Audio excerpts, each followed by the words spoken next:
छोटे से गांव में एक बूढ़ा गयासुद्दीन अपनी बेटी सलमा के साथ एक छोटे से घर में रहता था। गयासुद्दीन बहुत ही गरीब था। वो जंगल से लकड़ी काट कर लाता और बाजार में बेचकर अपने घर का गुजारा करता था। लेकिन उसके अंदर अब इतनी जान नहीं बची थी कि वो लकड़ी काट सके। उसकी बेटी सलमा बहुत ही सुंदर और होनहार थी। सलमा अपने घर पर सिलाई करके थोड़े बहुत पैसे कमा लिया करती थी। एक दिन गयासुद्दीन लकड़ी काटने जा रहा होता है। तभी उसकी बेटी कहती है, पिताजी, मैंने आपसे कितनी बार कहा है, अब आपके शरीर में इतनी जान नहीं है कि आप लकड़ी काट सको। आपको आराम की जरूरत है, आप आराम क्यों नहीं करते हो? बेटा, मैं आराम कैसे कर सकता हूँ? तेरी शादी भी करनी है और उस सूदखोर के पैसे भी तो देने हैं। मुझे हर वक्त डर लगा रहता है कहीं वो सूदखोर अपना कर्ज लेने ना आ जाए। बेटा, वो बहुत ही बेरहम इंसान है। अगर मैंने उसका कर्जा नहीं दिया तो वो मेरी जान ले लेगा। पिताजी, आप परेशान क्यों होते हो? खुदा जरूर कोई रास्ता निकालेगा। और मैं भी तो सिलाई करती हूँ। आज से मैं दिन रात सिलाई करूँगी, जिससे हम उस सूदखोर के पैसे दे देंगे। बेटी की ये बात सुनकर बूढ़े गयासुद्दीन की आंखों में आंसू आ जाते हैं और बगैर कुछ कहे जंगल की ओर निकल जाता है। सलमा पिताजी की आंखों में आंसू देखकर बहुत परेशान होती है। शाम को जब गयासुद्दीन कटी हुई लकड़ी बाजार में बेचकर घर लौटता है तो उसकी बेटी उसे खाना देती है और उसके पास बैठकर बोलती है, पिताजी, तुम किसी से थोड़े बहुत दिन के लिए पैसे उधार लेकर उस सूदखोर का कर्ज क्यों नहीं दे देते? बेटा, बुरे वक्त में कोई यार दोस्त मदद नहीं करता, हर कोई मुंह मोड़ लेता है। और वैसे भी मेरे सारे दोस्त और सभी रिश्तेदार भी करीब हैं। वो बेचारे खुद मुश्किल से अपना गुजारा कर पाते हैं। ऐसे में मेरी मदद भला वो कैसे करेंगे? मेरा कोई अमीर दोस्त भी नहीं है जो इस मौके पर मेरी मदद कर सके। लेकिन पिताजी, हमें कैसे भी करके उस सूदखोर के पैसों का इंतजाम करना होगा। वो परसों अपने पैसे लेने आएगा। अगर उसे पैसे नहीं मिले तो वो पता नहीं हमारे साथ क्या सुलूक करेगा। बूढ़ा गयासुद्दीन बेबस और मजबूर था। उसकी समझ में नहीं आ रहा था कि वो सूदखोर से अपना पीछा कैसे छुड़ाए। अगले दिन जब बूढ़ा गयासुद्दीन जंगल में लकड़ी काटने के लिए गया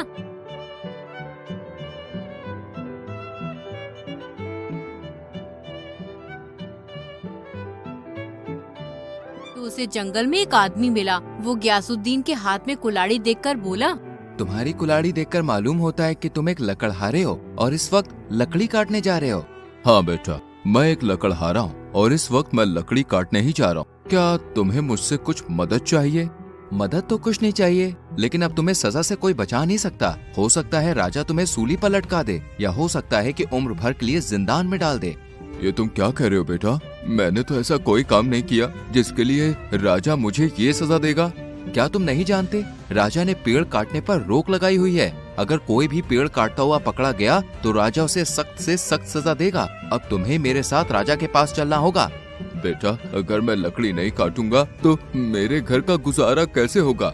अगर तुम चाहते हो कि तुम्हारे घर का गुजारा चलता रहे और राजा तुम्हें सजा ना दे तो उसके लिए तुम्हें मुझे पैसे देने होंगे। मैं राजा को तुम्हारे बारे में कुछ भी नहीं बताऊंगा। अजनबी की बात सुनकर गयासुद्दीन की आंखों में आंसू आ जाते हैं। तुम रो क्यों रहे हो? रोने धोने से कोई काम नहीं चलेगा, पैसों से काम चलेगा। अगर तुम चाहते हो कि राजा तुम्हें सजा ना दे तो तुम्हें पैसे देने ही होंगे, वरना मैं तुम्हें राजा के पास ले जाऊंगा। बेटा, पैसे तो मेरे पास नहीं है। तुम चाहो तो मुझे राजा के पास लेके जा सकते हो। तुम्हें सजा से डर नहीं लगता जो चंद पैसों के लिए अपनी जान जोखिम में डाल रहे हो? बेटा, मेरी एक जवान बेटी है, मुझे उसकी शादी करनी है। उससे पहले मुझे सूदखोर के पैसे भी देने, वरना वो मेरी जान ले लेगा। बूढ़ा गयासुद्दीन अपनी सारी बात इस अजनबी आदमी को बताता है। गयासुद्दीन की बात सुनकर वो कहता है, देखो, वैसे तो मैं किसी पर भी रहम नहीं करता हूँ, लेकिन तुम बूढ़े हो और तुम्हारी एक बेटी भी है जिसकी तुम्हें शादी करनी है। मैंने आज तक देखो कोई भी अच्छा काम नहीं किया है, लेकिन हाँ, आज जरूर करूँगा। क्या पता इस काम से ईश्वर मुझसे राजी हो जाए और मेरे पापों को क्षमा कर दे। तभी वो आदमी सोने के सिक्कों से भरी एक थैली निकालकर गयासुद्दीन को दे देता है। इस थैली में सोने के सिक्के हैं। इन सिक्कों से तुम सूदखोर का कर्ज दे देना और बचे हुए सिक्कों से अपनी बेटी की शादी कर देना। अब तुम यहाँ से जाओ। बूढ़ा गयासुद्दीन उस आदमी को दुआ देता है और खुशी खुशी अपने घर की ओर निकल जाता है।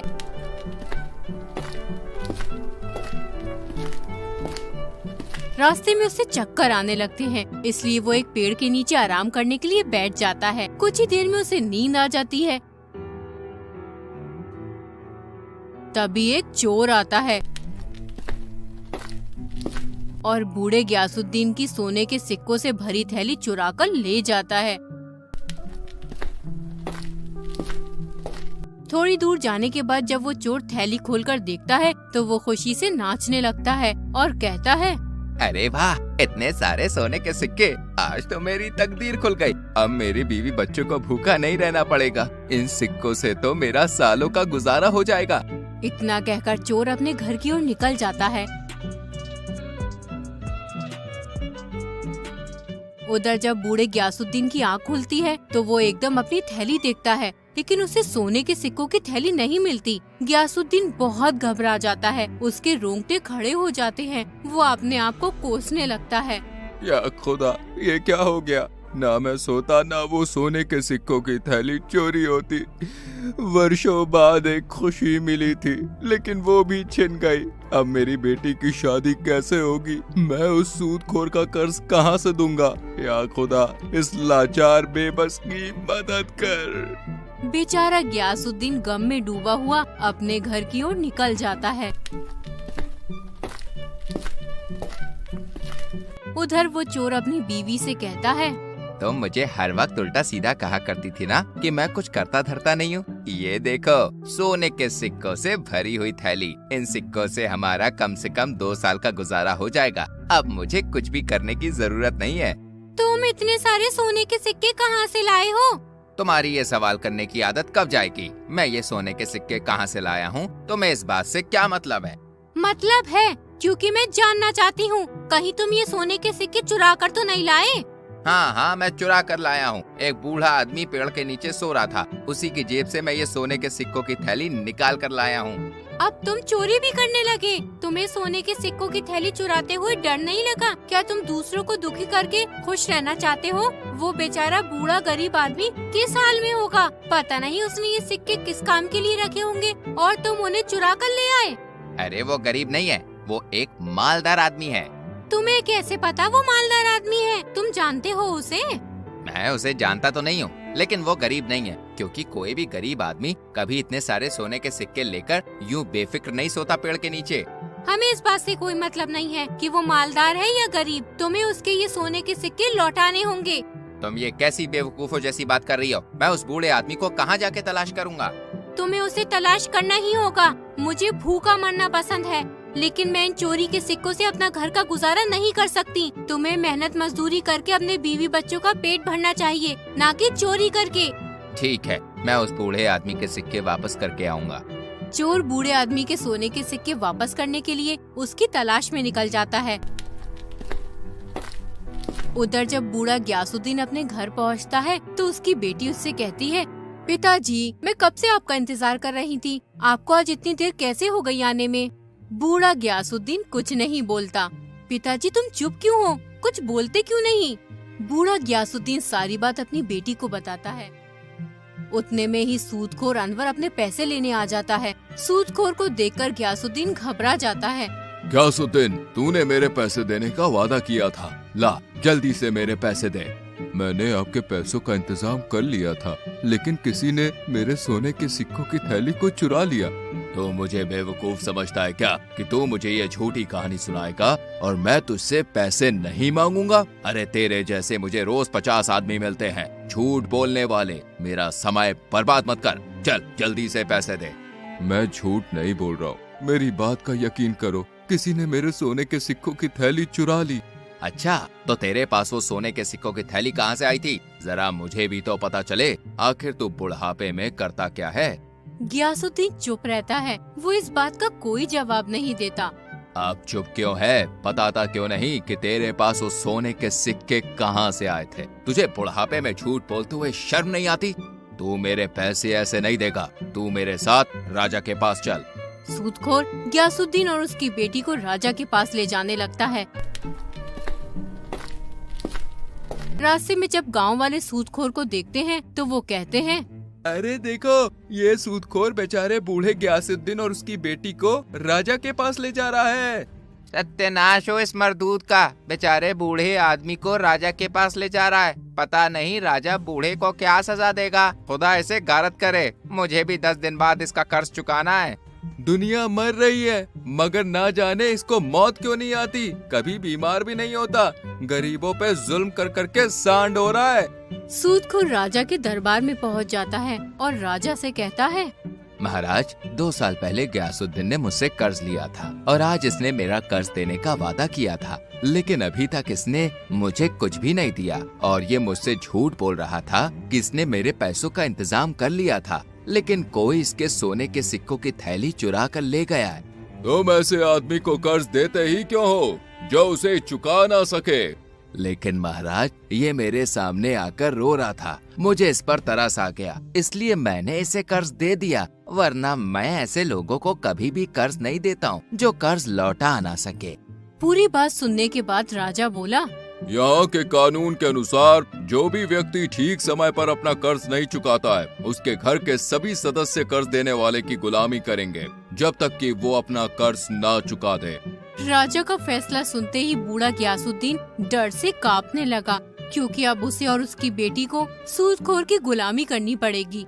लेकिन मैं बूढ़े गयासुद्दीन की उम्र का लिहाज करते हुए मैं गयासुद्दीन को कर्ज चुकाने के लिए 1 दिन की मोहलत और देता हूँ। अगर गयासुद्दीन तुमने 1 दिन के अंदर अनवर का कर्ज नहीं दिया तो तुम्हें और तुम्हारी बेटी को अनवर की गुलामी करनी होगी। राजा का फैसला सुनने के बाद सूदखोर गयासुद्दीन के साथ उसके घर चला जाता है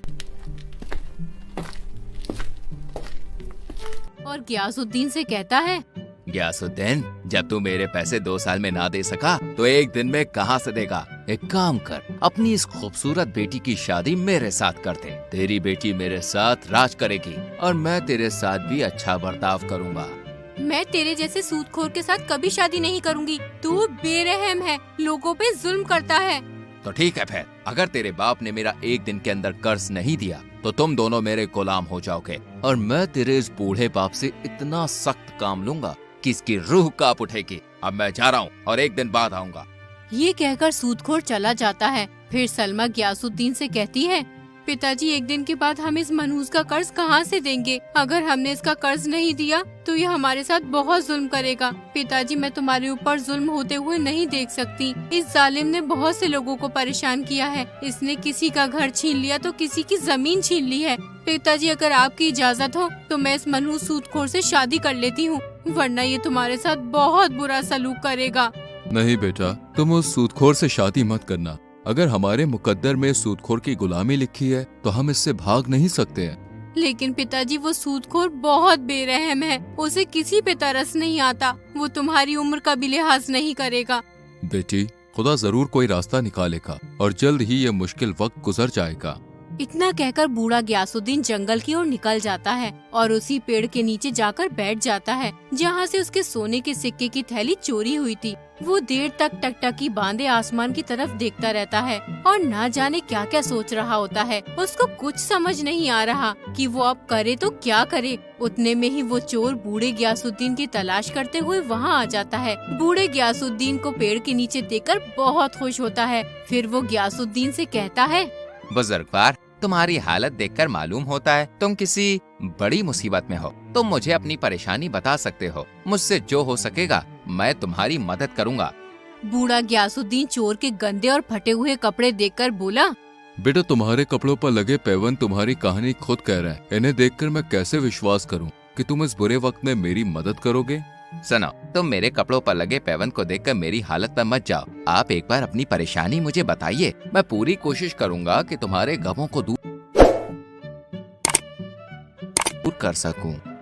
बेटा, 2 साल पहले मैंने एक सूदखोर से कर्ज लिया था, लेकिन मैं अभी तक उसका कर्ज नहीं दे पाया। अगर मैंने कल तक उसका कर्ज नहीं दिया तो मुझे और मेरी बेटी को उसकी गुलामी करनी पड़ेगी। एक नेक दिल इंसान ने मुझे कुछ सोने के सिक्के दिए थे।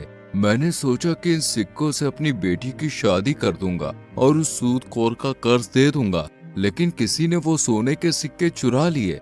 चोर सोने के सिक्कों की थैली बूढ़े गयासुद्दीन के सामने रखकर कहता है, क्या ये तो नहीं तुम्हारे सोने के सिक्कों की थैली? सोने के सिक्कों की थैली देखकर बूढ़ा गयासुद्दीन खुशी से चिल्लाने लगता है, तुम्हारे पास इस सोने के सिक्कों की थैली कहाँ से आई? इसे तो कोई चुरा के ले गया था। दरअसल मैं एक गरीब आदमी हूँ। मेरे घर में खाने के लिए कुछ भी नहीं था। मेरे बीवी बच्चे भूखे थे, इसलिए मैं कोई काम देखने निकला था, लेकिन मुझे किसी ने काम नहीं दिया। आप मुझे इस पेड़ के नीचे सोते हुए दिखाई दिए। मैंने आपकी ये सोने के सिक्कों की थैली चुरा ली, जिससे मेरे घर का गुजारा हो सके, मेरे बीवी बच्चों को भूखा ना रहना पड़े। लेकिन मेरी पत्नी ने मुझसे कहा कि मुझे भूखा मरना पसंद है, लेकिन चोरी के सिक्कों से अपने घर का गुजारा नहीं कर सकती। इसीलिए मैं आपके ये सिक्के वापस देने आया हूँ। हो सके तो मुझे माफ कर देना, मेरी वजह से तुम्हें इतनी तकलीफों का सामना करना पड़ा। कोई बात नहीं बेटा, तुमने मुझे ये सिक्के लौटा दिए, इसलिए मैंने तुम्हें माफ किया। अब मैं इन सिक्कों से उस सूदखोर का कर्ज दे दूंगा और बचे हुए सिक्कों से अपनी बेटी की शादी करूंगा। बेटा अब मुझे चलना चाहिए, मुझे जल्दी से जल्दी उस सूदखोर का कर्ज देना। अब बूढ़ा गयासुद्दीन अपने घर चला जाता है और अपनी बेटी को सोने के सिक्कों की थैली दिखाते हुए कहता है, ये देखो बेटा, ये वही सोने के सिक्कों की थैली है जो खो गई थी। अब हमें उस सूदखोर की गुलामी नहीं करनी पड़ेगी। लेकिन पिताजी, तुम्हें ये थैली मिली कहाँ पे? बेटा जो चुरा कर ले गया था वो ही वापस देकर गया है। उसकी पत्नी बहुत नेक औरत है। मैंने तुमसे कहा था ना कि खुदा हमारी मदद जरूर करेगा। पिताजी, ये तो बहुत अच्छा हुआ, अब हमें उस जालिम से छुटकारा मिल जाएगा। इतने में ही अनवर सूदखोर आ जाता है और बूढ़े गयासुद्दीन से कहता है, ग्यासू, एक दिन तो हो गया, अब तू और तेरी बेटी मेरी गुलामी करने के लिए तैयार हो जाओ। अब भी मौका है, अपनी बेटी की शादी मेरे साथ कर दे। तेरी बची कुची जिंदगी सुख के साथ कटेगी। तुम्हारा क्या ख्याल है मेरे ख्वाबों की मल्लिका? क्या तुम अपने बूढ़े बाप पर जुल्म होते हुए देखना चाहती हो? खुदा के होते हुए तुम हमारा कुछ नहीं बिगाड़ सकते। ये लो सोने के सिक्के, इन्हें बेचकर अपने पैसे ले लेना और अब यहाँ से दफा हो जाओ। अरे वाह, सोने के सिक्के! गयासुद्दीन, जो कर्ज तू 2 साल में नहीं दे पाया, उसका तूने एक दिन में इंतजाम कर दिया। कहाँ से आए तेरे पास ये सोने के सिक्के? जरा मुझे भी तो पता चले। तुम्हें इस बात से क्या मतलब? तुम्हें तुम्हारा कर्ज मिल गया, अब तुम यहाँ से जा सकते हो। गयासुद्दीन की बात सुनकर सूदखोर गुस्से में तमतमाता हुआ चला जाता है और फिर बचे हुए सोने के सिक्कों से गयासुद्दीन अपनी बेटी की शादी कर देता है। उसके बाद बूढ़ा गयासुद्दीन और उसकी बेटी खुशी खुशी अपना जीवन बिताते हैं।